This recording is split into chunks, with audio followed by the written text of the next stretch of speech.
Hello, Sharon. Welcome to the podcast. Hello, Andy. How are you? I'm good, thanks. It's great to have you here. It feels like a long time since we've seen each other. It has been, yeah. Last time was in Edinburgh. Yeah, Edinburgh Science Festival. Gosh, I can't wait to get back to that. It feels like some things are getting back to normal. Campus is warming up. I think teaching's on the horizon. It's hopefully good times ahead. Yes, let's hope so. And it's always a good time. We make it. Definitely.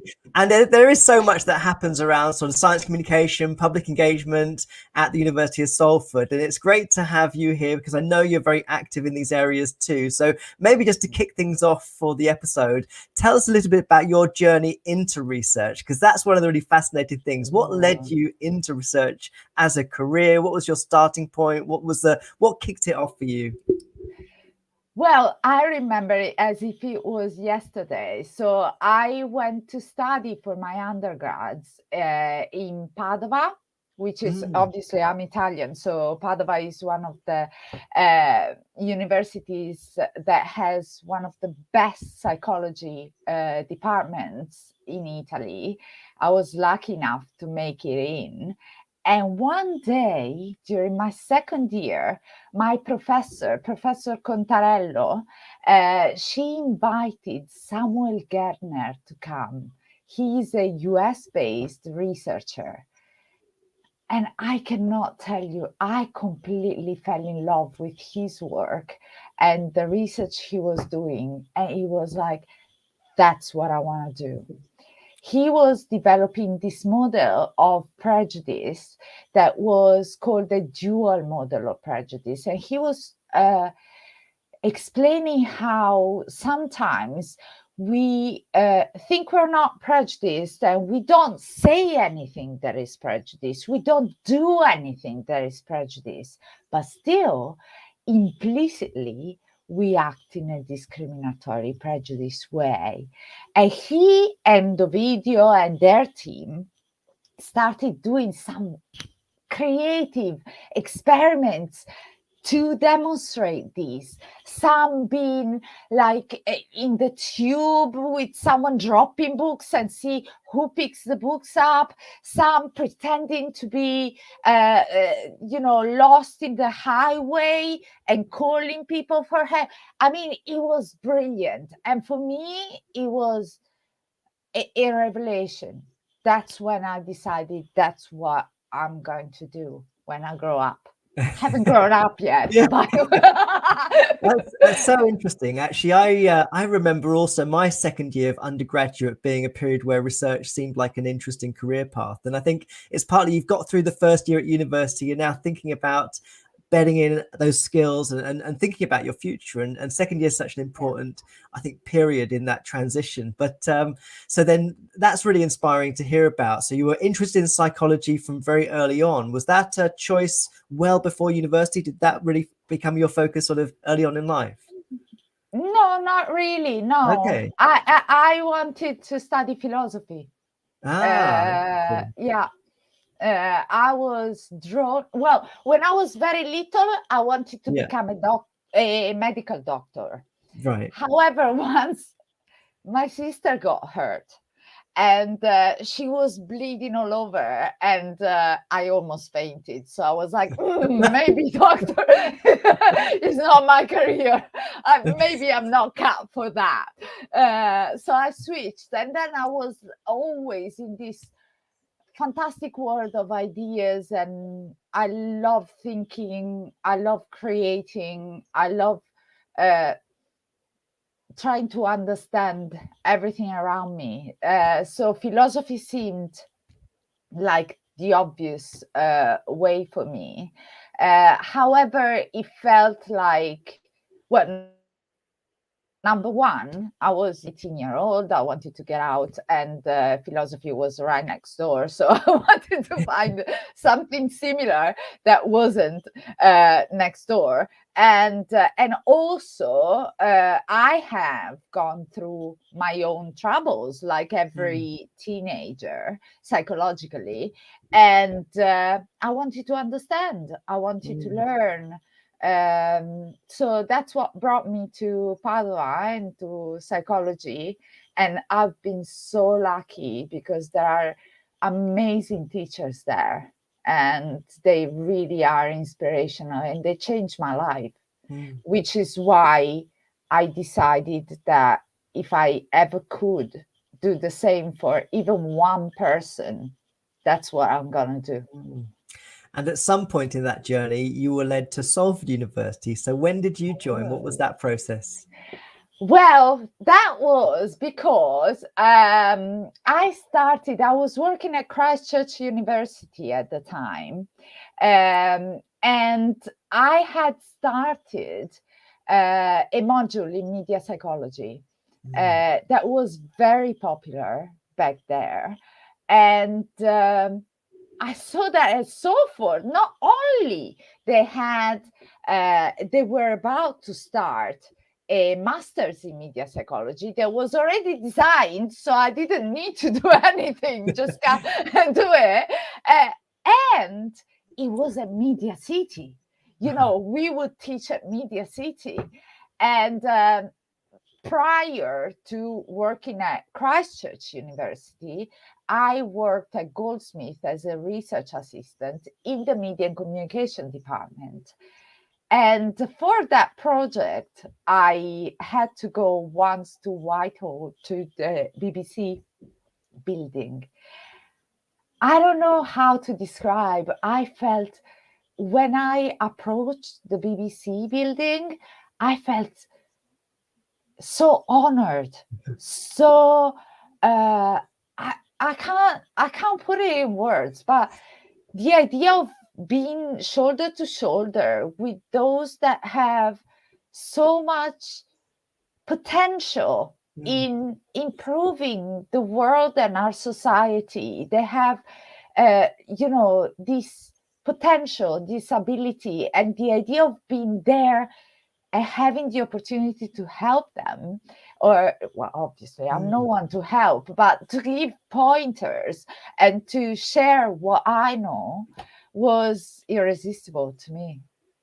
That's incredible. I also have a nice memory of joining Salford and first discovering Media City. And it's whenever I have my first year undergraduates start with our 2T seminars, one of the things I tell them is to make sure they go over to Media City, because it's an incredibly exciting place, as you say, with the BBC, ITV, lots of really creative organizations that are based there, and us as the only university with a campus building there, which is just fantastic. And it's an extraordinary building as well, apart from anything. So it's definitely a place to be inspired, especially to think about the media in context. So for those people that may not know what media psychology is, what sorts of questions do you tend to ask in this area? In media psychology, I mean, it's a very broad study. I come to it from the social psychology tradition. That's my background. I'm a social psychologist. So what I personally am interested in is understanding how the role played by media, and how do we use media, and how media shape our interactions in our social world. So I see media as a product of culture, as a product of a community, really, and something that is part of a process of co-construction of reality. So we construct media and tools, but also these tools shape the way we understand and interpret the world. So it's a co-construction, it's cyclical. That's my take.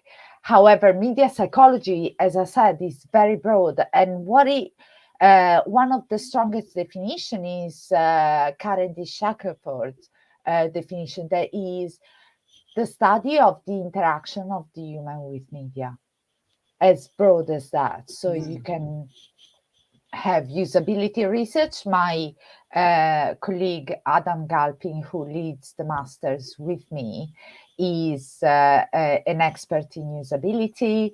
There is like the psychology of music, of movies, of radio, of podcasts. I have a PhD student actually now looking at podcasts.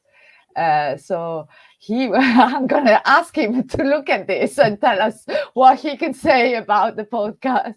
Yeah, but it's an extremely fascinating way to look at the subjective world. I think psychology is about subjectivity, and we fundamentally say, okay, where and how does technology and do media intervene in this process of construction of subjectivity? And it's such a dynamic area. I mean, as you say, media psychology alone covers so many things. You mentioned podcasts, and I'm doing an interview with Fortune magazine today about Clubhouse, which of course has been the sort of culmination of audio as being this new sort of social environment. And it feels like there is such a reconfiguration of the lives we lead through media culture that it feels really urgent to look at these things because they're so fast moving. And I know that you have recently published also a book on the psychology of journalism, which of course we need to see, but also we need to understand how many things are so connected to this, because journalism is so much in the public eye, and it's also such a kind of, I guess, point of controversy, because people think about whether in fact platforms like Twitter, Facebook, the social channels need to be regulated in terms of journalistic principles and practices as well. So it feels like your work must be always at the cutting edge of public interest and attention. Yeah, I see my role. I must say, I worked for a long time with, I was lucky, Professor James Curran at Goldsmith. He is one of the first media and communication scholars in the UK. He's a historian. So I see the role of a media psychologist also as someone who is able to distinguish what is novel, what is unique in this moment in time, from what is a process that we've seen over and over again in history. There are examples. I recently, for example, published a paper with a couple of colleagues of mine from Italy, Cristina Jogmaster, being Michela. I don't remember the surname, but anyway, sorry. But we were looking at how there is this hyper on mobile use, for example, and many people talk about mobile use dependency, how, there is this danger of mobile use and etc. Now, I was reading yesterday about Socrates. Socrates, the philosopher, had a similar attitude, similar to the one we have towards mobile phone, towards writing. Because Socrates never wrote anything. Yes. Everything we have is from his students, right? They wrote, Plato being one of the most prolific writers. But then, so a media psychologist starts asking these questions. It's like, is it really new? is there really something that we need to understand? Does it really change the subjectivity? In what ways? And I think media psychology is so beautiful because on the one hand it helps us understanding the constants in our functioning, and also to actually gain even more insight, because for example on Twitter people share their thoughts, people share their inner words for free. Mhm. I don't need to go and collect data with all the biases of lab-based study. Is there, it's a present Mm. for me, for a psychologist to look at. So I think that's where media psychology is special compared to other disciplines. It is that it has both the historical perspective and the edge of the world, edge of progress perspective. And we are the ones who are best placed to actually uh, see what's coming new and what's old and known. That's really interesting because I think I've read various sort of data about social media and how the duration of certain posts on different platforms is really short. Like I think Twitter's 18 minutes and then it disappears from people's radar. And I think that sense of the historical side of the media is often forgotten because we're always focused on the present or the last 30 minutes. And so understanding that longer history of media change is really fascinating. But so what are the things that you're sort of looking at the moment? What are those urgent issues that you're focusing on right now in your research?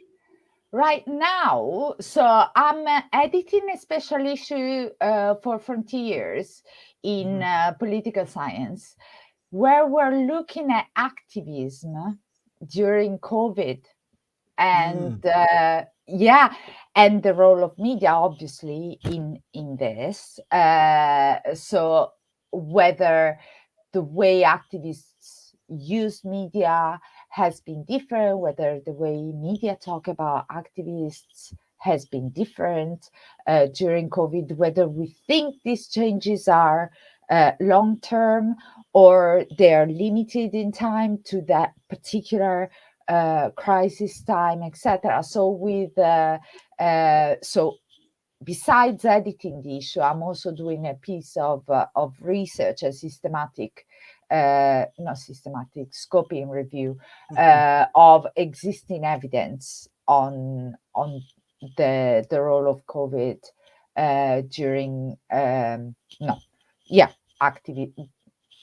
what happened to activism during COVID. Okay, and so that's not specifically around activism about COVID. It's just generally political activism in and how general, it's worked. That's because we've interesting. seen so much.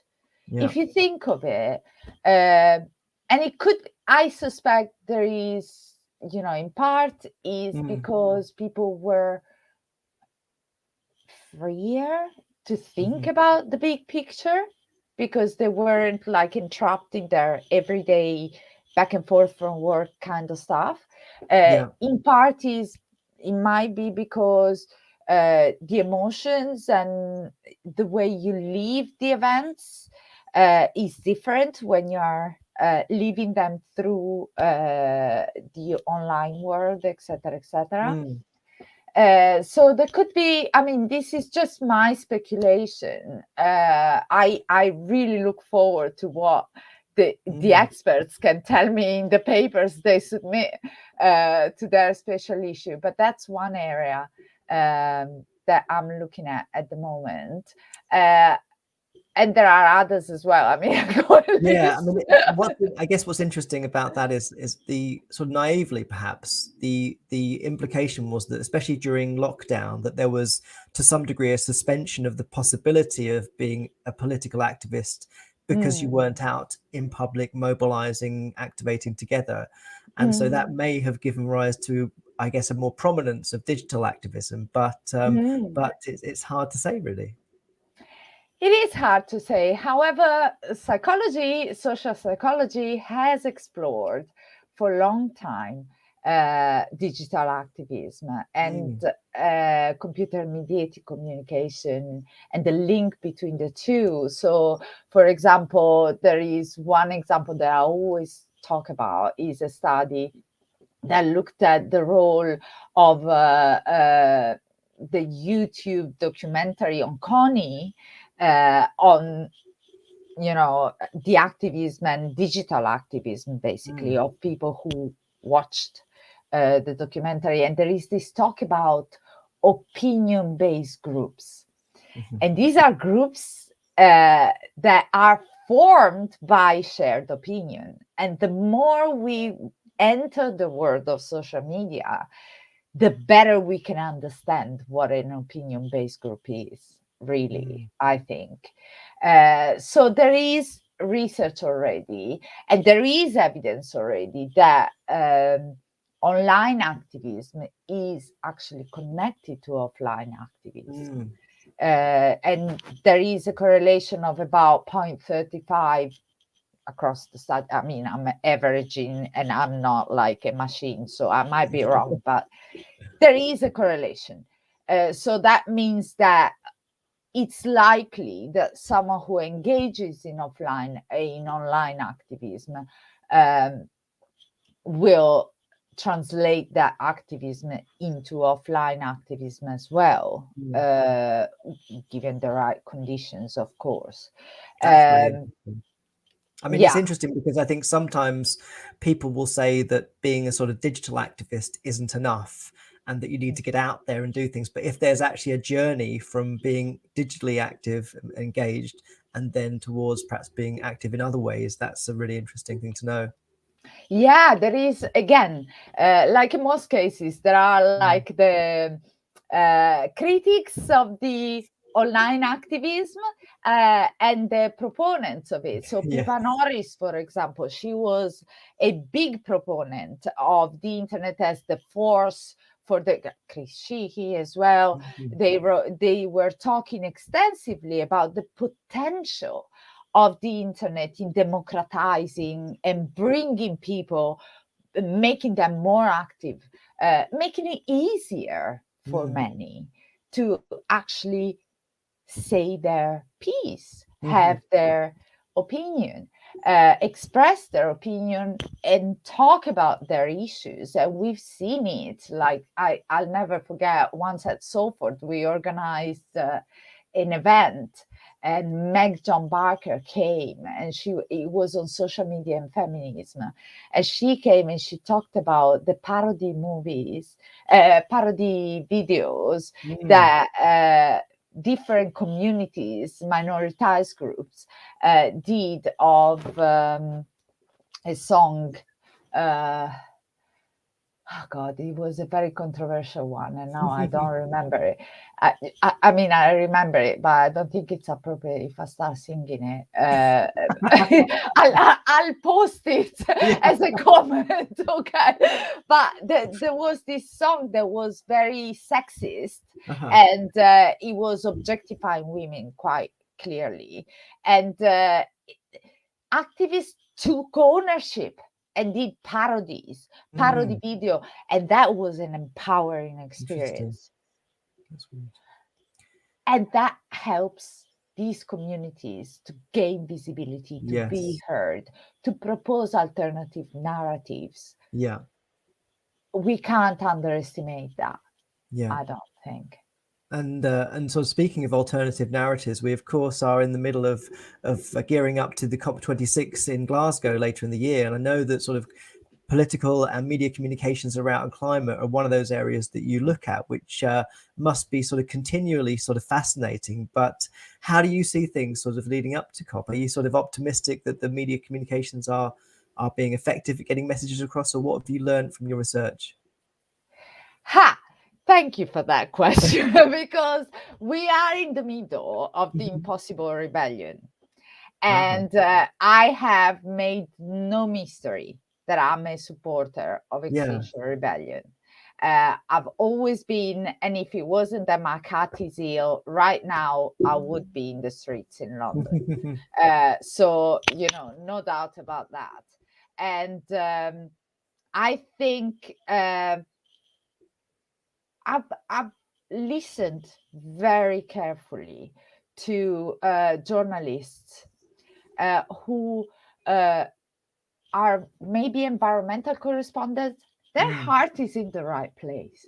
They want to make a difference. They want to help, but they're in a machine that works with a logic that is completely different from their logic, and sometimes they struggle to get their own messages across because there are demands from the machine that is the media production that make it difficult for them to understand. And sometimes it's also because they are trying to do the best job they possibly can. The example I tell my students all the time that I think is the clearest is the false balance effect. Now, a journalist, when they're trained, they're told, a good journalist always covers as many different viewpoints as possible because that promotes democracy. So if there are two different opinions on something, you have to cover them. Now, many researchers, Michael Roberts, for example, wrote it for the UN in a report, would tell you, well, but there are things in which balance makes no sense. When there is a scientific consensus that, climate change is anthropogenic, that humans are causing destruction in the environment, and this has to be stopped because we are hitting the self-destruction button without even thinking twice about it. It makes no sense to go and ask the one person that doesn't agree. Because that will give people the impression that it's a matter of opinion. I agree with climate change. I don't agree. It's not a matter of agreeing. It's a fact. Yes. So that's one example, but there are so many other examples where psychology and understanding how, and that's what the book does, looks at how basic psychological processes work both in journalists and in the audience. And the interaction between these is with the larger system that dictates this interaction and kind of delimits the interaction is the heart of our understanding of what's going on and why we actually need better coverage. And I think one of the really interesting sort of discussions for academia to have is how to be more involved with some of these political discussions, particularly around things like climate change. And I suppose it'd be interesting to hear you reflect. You've mentioned already that you feel invested in the climate concerns and climate action. How do you, as a researcher, manage that personal commitment to the issues and the pursuit of some degree of objectivity or balance within your research? That's a very good question, because first of all, the way I've been thinking a lot about it, and I think, it's psychology is about subjectivity and understanding subjectivities and trying to put yourself in somebody else's shoes and see the world see their subjective view of the world. And that's what I try to do. So I don't try to be objective because I don't believe objectivity exists. I believe in psychology, we can only talk about a multiplicity of subjectivities. We can't talk about objectivity. Therefore, my goal as a researcher is, number one, and for my students most of all, because I think my primary role is to make sure that I help people to become better than what I ever could be. So that's my goal. I always tell my students, I don't want you to be like me. I want you to be better than me. Yeah. So, that's what I try to do. And my goal is to allow them to see me as a person, as a limited person who falls, who does mistakes, who messes up every 5 seconds, but learns and is devoted to learning and improving. And by showing that I can learn, I can improve, I hope I can give that to them as well. And the same is research. We know any researcher, any methodologist will tell you there's no perfect study. There's no, science is not perfect, is the sum of the imperfection that brings knowledge. Yeah. And so that's what I try to do, to be as honest, open, transparent, and true as I possibly can. And that's all I can do, really. And speaking of what you do, and unfortunately we are sort of wrapping up, we're running out of time, unfortunately, but I would like to give you the chance to speak a little bit about psychology at Salford, because I know you have a leadership role there and there's so much going on, isn't there? Yes, there is. Thank you for that. And sorry for speaking too much. Not But at all. you give me the mic, that's the end of it. But, yes, I am so overjoyed of being in this group of psychologists who cover so many fantastic, fascinating different areas. We have 4 groups in psychology that are visual cognition, cognitive development, health and well-being, and politics, policy, and practice. These are 4 areas where Salford rules, really does. We have research projects trying to help firefighters to become, to assess how the extreme heat affects their cognitive functioning. We have people looking at how weather, exercise can help children with autism to sleep better and therefore learn better in future. We have scholars looking at different digital interventions for depression. We have people looking at environmental psychology, retrofitting, etc. We have Psychology of Democracy, a book by Ashley Weinberger, who's also the chair of the BPS political psychology section. So really, we have gold in our department. I'm not joking. And I'll give you a list of potential guests. Yes. I'm sure you won't regret a minute of your time with them. They have so much to give. It's fantastic to hear how much is going on and how much is so connected to dealing with really important issues that really help communities. And that's such a fantastic part of research at Salford, certainly. Thank you so much. And thank you for joining me here, Sharon. It's been fantastic to get to know more about your research, and I look forward to seeing the ongoing successes, both of your book, but also everything that you're working on. So thanks again, and I'll see you soon. Thank you, Andy. Thanks. Take care. Bye-bye. Bye-bye.